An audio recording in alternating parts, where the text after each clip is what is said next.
I've looked at research that shows that what teams can actually engage in collective flow. And when we know that people are feeling those positive emotions as opposed to the more negative ones, that would be anxiety, fear, stress, worry, when people are in collective flow and feeling that it's that optimum place of optimum experience, then that to me would be that fourth source of efficacy shaping information at the team level, at the collective level.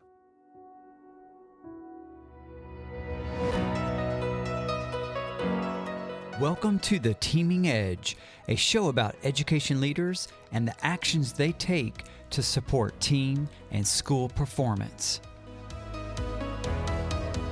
In today's show, Dr. Jenni Donohoo, best-selling author, consultant, and professional learning facilitator, shares key insights to help leaders foster collective efficacy in their teams.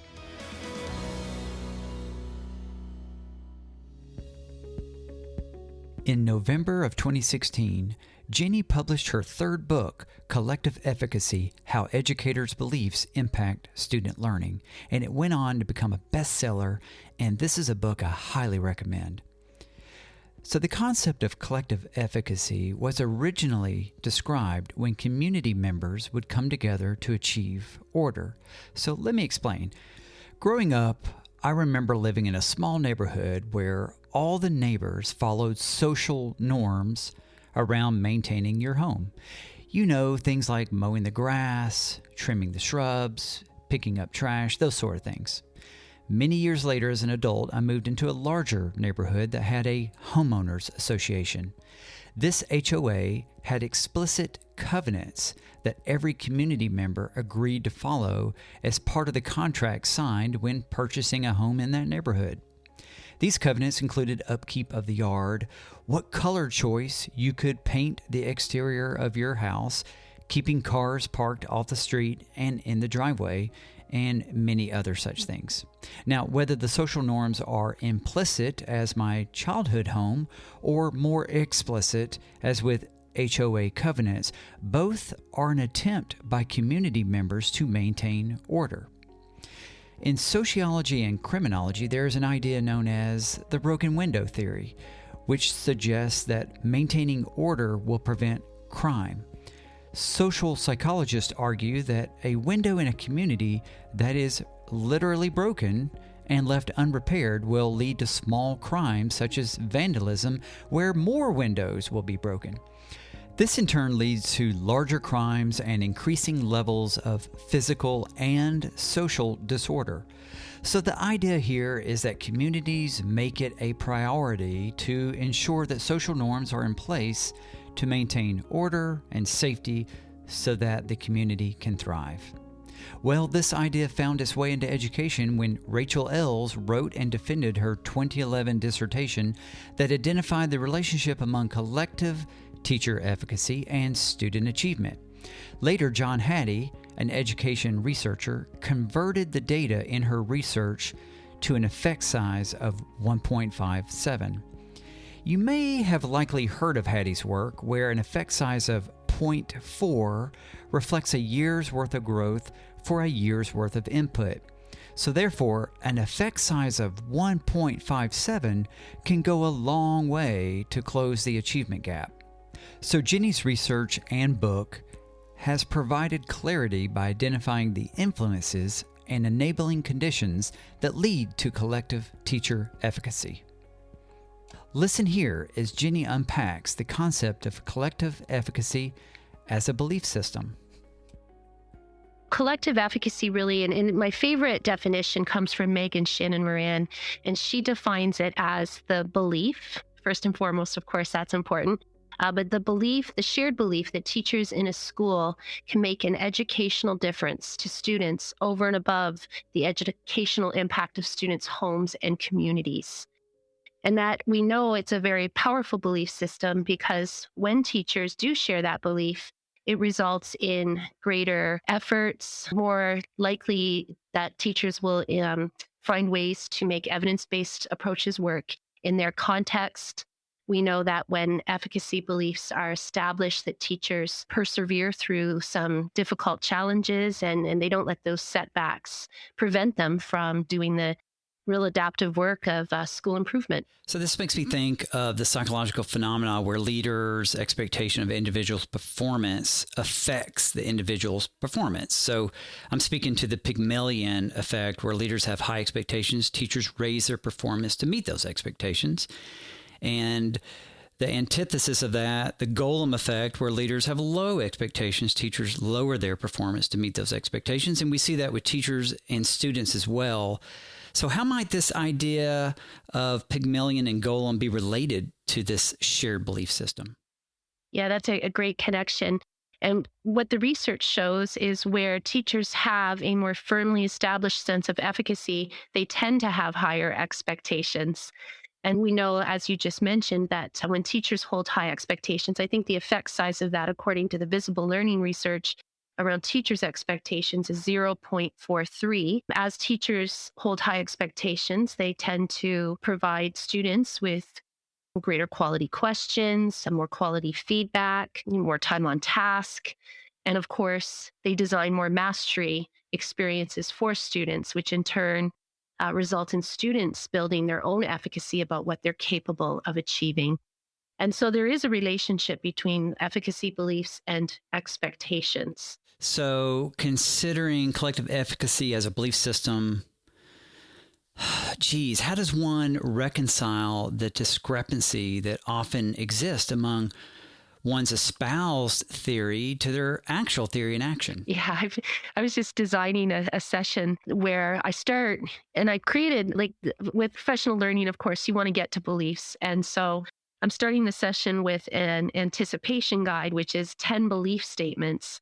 And I'm going to ask teachers to reflect on these beliefs before and after the session. But I also was just thinking to myself, it might be a good activity to also have them not only reflect on whether they believe these 10 statements to be true, but also then to compare to say, how often is this reflected in my practice? If I value this, right, belief statement, if I believe that I have high expectations of my students, how often does that belief come through in the work that I do every day? So I think that it's just important to have teachers really reflect on their practices for the purpose of improving them and in order to help bridge the gap between that discrepancy of espoused theory versus theory in use.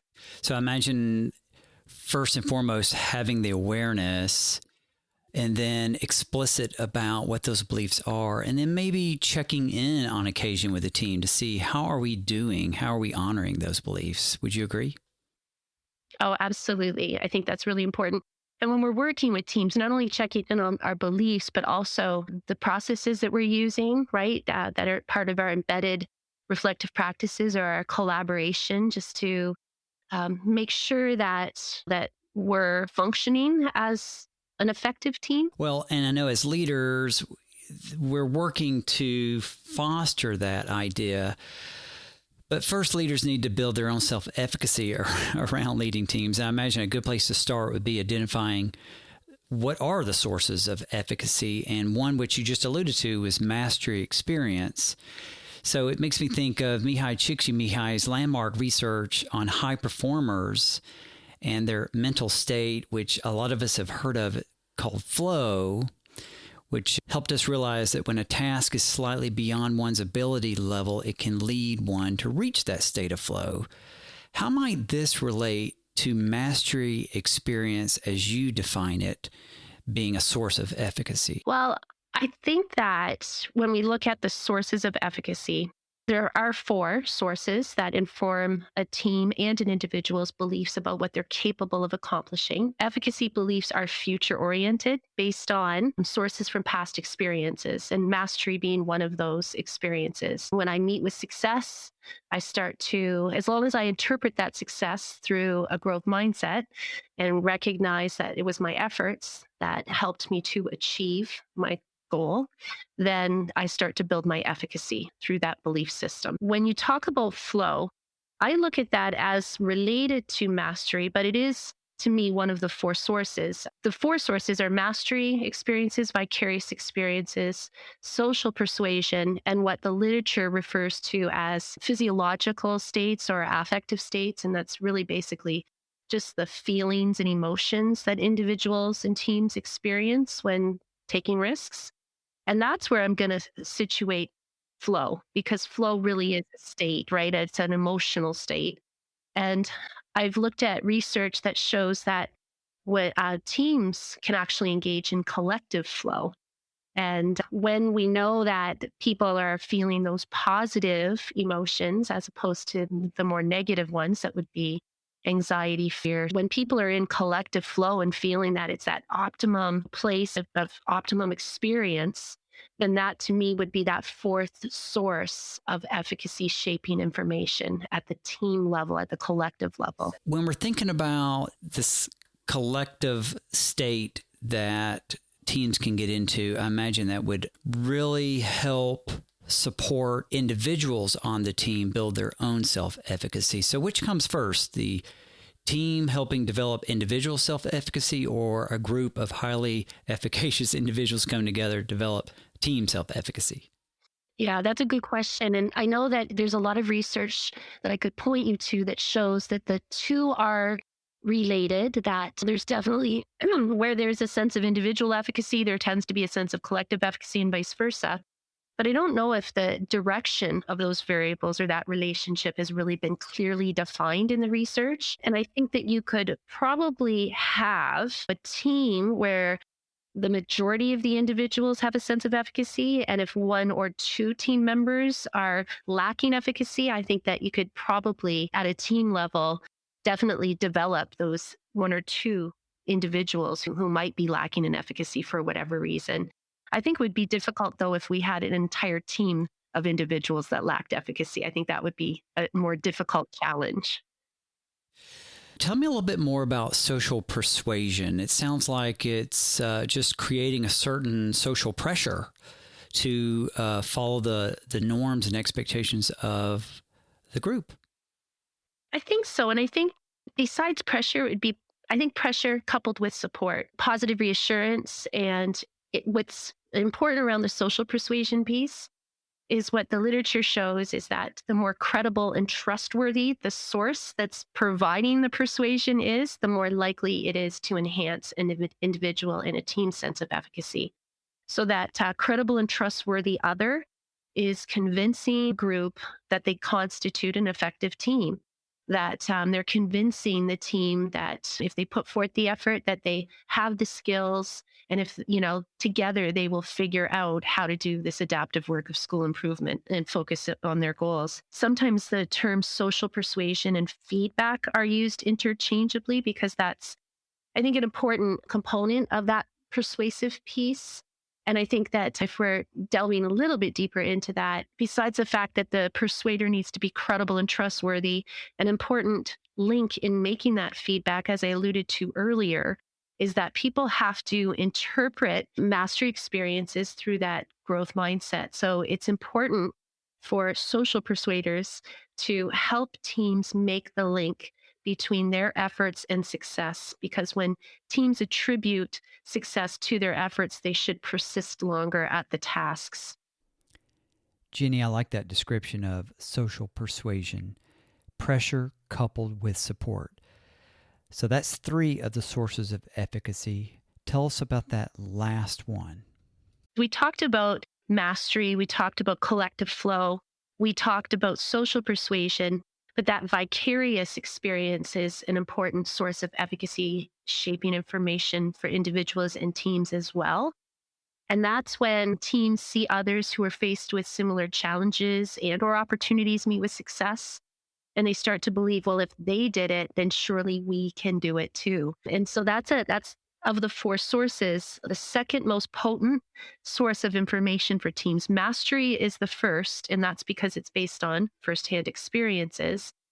And I know I might be going down a different direction for a second before we talk about those enabling conditions, but I just want to make one more comment about the sources. And it's in relation to those affective states, as I said earlier, sometimes referred to as physiological states. Everybody knows we experience different feelings, right? When we're going out on a limb. I said earlier, they can be positive, like collective flow, or they could be negative, like fear, anxiety. And although the literature says that the affective states are out of the four sources, the least influential, my concern is during the time of a pandemic, those negative affective states become very much heightened and they become a source of potential to diminish a team's efficacy. So I just wanted to make that comment too, that we can't let COVID-19 put our efficacy at risk, and we've got to make sure that we maintain positive affective states.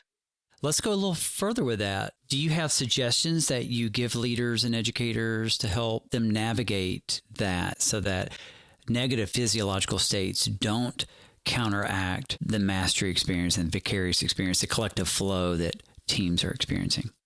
Yeah, there's a couple of things, and I just try to brainstorm with various audiences as teacher leaders are doing this work and as formal leaders are doing this work. And I think that if we look to those sources, there are ways to tap into those sources. If we think about mastery, making sure that we set small, more proximal goals, because proximal goals provide more efficacy information to individuals and teams than do more distant type goals. So if we set those short-term goals and then recognize success as we're making progress toward those goals, I think it's important to always have that it first and foremost, recognizing the successes that people are experiencing every day, and then providing people opportunities to have those vicarious experiences. And I think that might be even easier in a virtual environment than it is face to face. It's perhaps quite easy to pop into somebody's online classroom and observe some of the successes that they're having by watching the students and how the students are making progress. When we think of the social persuasion, just making sure that we, again, make that link between teams' efforts and their success. But with the collective flow piece, or even if we look at individual affective states, the framework that I've been sharing with groups lately is that concerns-based adoption model that is the work of Jean Hall and Shirley Hord. So the concerns-based adoption model is a conceptual framework that provides tools and techniques for facilitating change. And it was developed, as Jenni referenced, by Dr. Shirley Hord and Dr. Jean Hall at the Research and Development Center for Teacher Education at the University of Texas in Austin. And a side note, I had the great fortune of being coached by Dr. Shirley Hord a few years ago when I was part of the Learning Forward Academy, but that is a story for another day. Let's hear now from Dr. Shirley Hord as she introduces us to Concerns-Based Adoption Model, or CBAM for short. What the CBAM does actually is give people a set of lenses through which to view and understand the change process. What we fail almost always to do is to check up and to see how well teachers and administrators are using a new program or process in the school or in a classroom in order that we give them additional information and coaching and follow-up to help them improve what they're doing. And CBAM is made up of three components: stages of concern, levels of use, and innovation configuration maps. But for this podcast, we're only going to talk about stages of concern. Let's hear again from Dr. Hord as she talks a little bit about stages of concern. Stages of concern is a way of accessing information about people's attitudes or reactions or feelings about a new program or a new practice. And the stages of concern are relevant here because they deal with the affective dimension of change. It deals with the feelings and emotions that teachers experience. And these affective states that Jenni is referring to are further described by Dr. Jean Hall. Change is a personal experience. There's a personal feeling, personal frustrations, moments of joy, excitement, depression, discouragement that are a part of change. So if you want change to be successful, understanding that personal side becomes really important. Dr. Shirley Hord and Dr. Jean Hall developed this over 30 years ago, and it's just as relevant today as it was then. The reason being is their work is based on extensive research involving many schools, which resulted in easily identifiable indicators for a teacher's stage of concern. Let's go back to Jenni as she takes us through these stages of concern. So the stages of concern deal with the affective dimension, and they say that people go through various stages. And this model can be applied to any change initiative. I've just been applying it to remote teaching and learning because of the current context.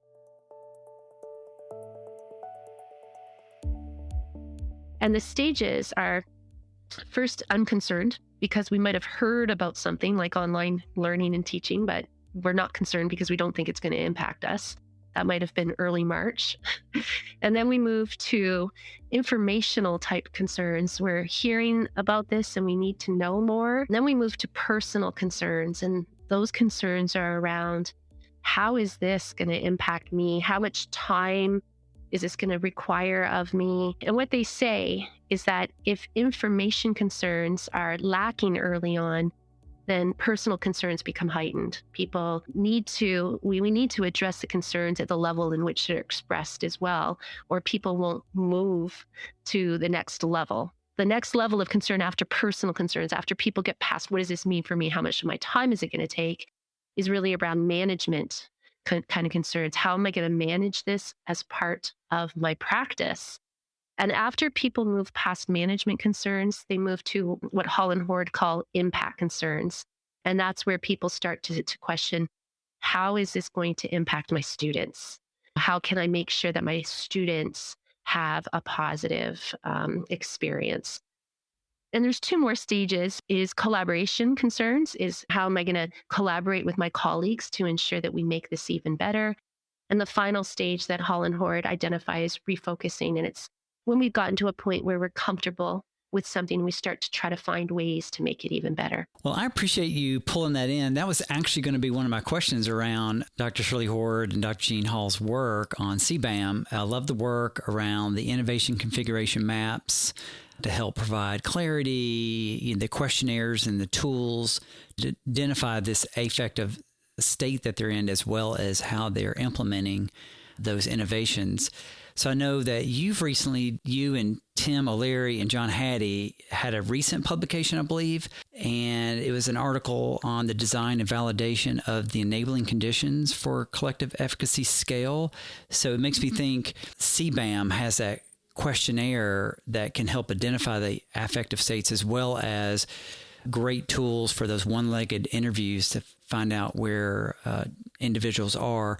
So tell me, I'd love to hear a little bit about first the enabling conditions, and then a little bit about the scale and how maybe leaders could use it to help assess where a team is.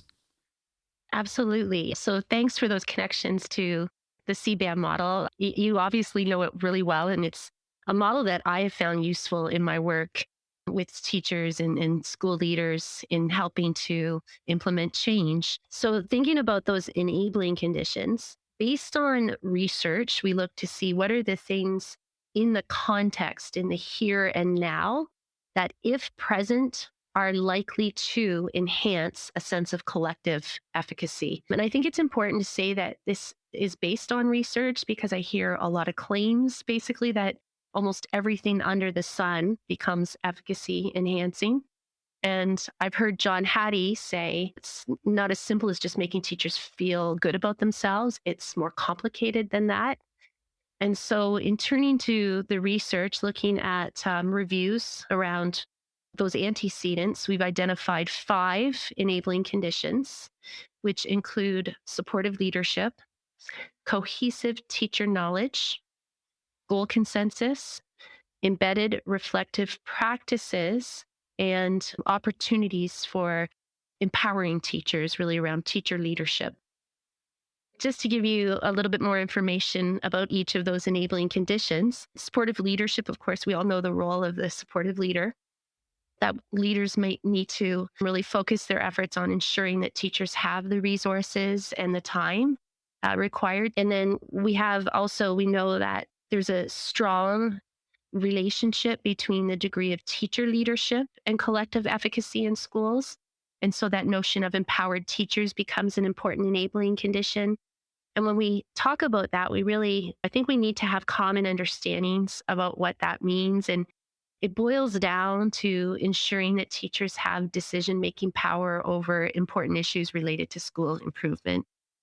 And then the goal consensus, we know that where teachers have consensus on goals and where they have a say in shaping those goals, that it leads to a greater sense of collective efficacy. And also, all of these conditions, I think, are related because cohesive teacher knowledge really refers to the degree to which teachers have knowledge, more intimate knowledge about each other's work, but also where they share ideas around what constitutes effective pedagogy. How much do we agree around what constitutes effective instruction and assessment practices? And that other enabling condition around embedded reflective practices, I think that those embedded reflective practices increase opportunities for teachers to do leadership work and helps to build more cohesive teacher knowledge.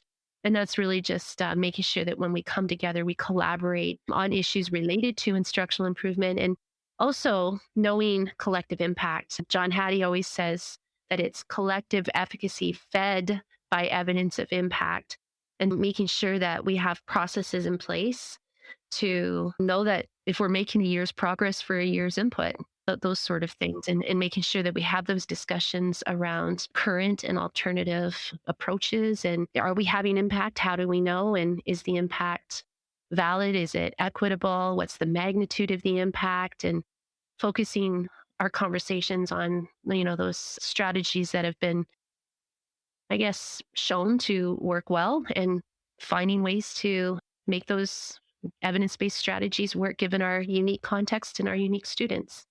So I would imagine one way to establish these conditions and foster the collective efficacy would be teams coming together and looking at student work. Absolutely. And that's, to me, a game changer. When we think about knowing collective impact, I think that and do the results of our joint work result in an improvement in student outcomes or no improvement? And if it's an improvement and the team has a clear understanding of how and why those results were achieved, it boils down to the fact that they've, been likely engaging in collective analysis or collaborative analysis of student work. Not only when we talk about artifacts, we look at more than just pre-test, post-test kind of work, but everyday artifacts of their learning, and based on conversations and observations we're having with students around the progress and achievement they're making, but also their own efficacy for learning and how they're experiencing school. I think that's a really critical point to all of this, is really understanding the student's experience. So I'd like to change gears a little bit and talk about some work around. So you may be familiar with Robert Kegan. He's a psychologist and former Harvard professor. He's identified multiple stages of adult development based on his constructive developmental theory. And then you've got Dr. Eleanor Drago-Severson, who was a former student of Kegan, and she's a professor at Columbia University, and she coined the phrase ways of knowing and translated Kegan's stages of adult development for educators.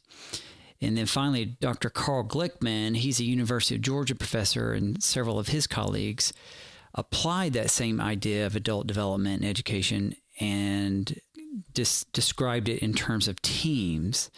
So I say all that to say, this idea of team development, what are your thoughts on these enabling conditions for collective efficacy and team development? So I think that would be part of the process of collaboration. And yeah, it's interesting framework. You made me think also of the work of Judith Warren Little. Her seminal article from 1990 was called The Persistence of Privacy in the Teaching Profession. It provides a taxonomy as well that is helpful still today. Yeah, because I can see as a leader, I'm wanting to, I think everyone by now is aware of the level of collective efficacy, thanks to you, thanks to John Hattie. thanks to the initial research that helped to establish that data. And so now everyone's trying to understand what is it exactly and how can I foster that? So I think my big thought is every team's in a different place. So as a leader and being responsible for making sure you're meeting a team where they are while also pushing them towards their growth edge without pushing them over into the danger zone. How can I, as a leader, responsibly support teams? Absolutely. And I think when we think of those zones, I have a visual. The inner circle is the comfort zone. And that's where, and you've probably seen this visual. It's not mine. I didn't make it up, but I often share it. That in that middle zone, it's the comfort zone. And people are maybe unchallenged, but also there might be people are content with the status quo. And then, you said not to get them to the danger zone. Well, the next zone really is the stretch zone. And that's where people are feeling perhaps challenged and maybe some of those positive affective states that we talked about earlier. And in that stretch zone, it's where the learning occurs. We might equate it to the zone of proximal development, but if we're thinking of teams, we, look at teacher learning. And then that final outer circle is represented as the danger zone. And as you were just saying, you don't want to push people into that place where they're being asked to do more than what they feel they're capable of doing. When I shared that visual recently, a principal made a really interesting, insightful comment. She said, in the past, I always feel like I've been operating from the inner part of the circle, the comfort zone, and trying to put people into the stretch zone.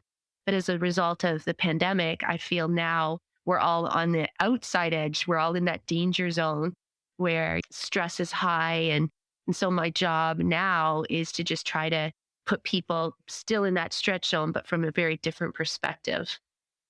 Just like what we want our teachers to do with our students is make sure that we understand where they're at and then design our tasks and assignments according to where we know they need to go. So I think it's a similar thought there.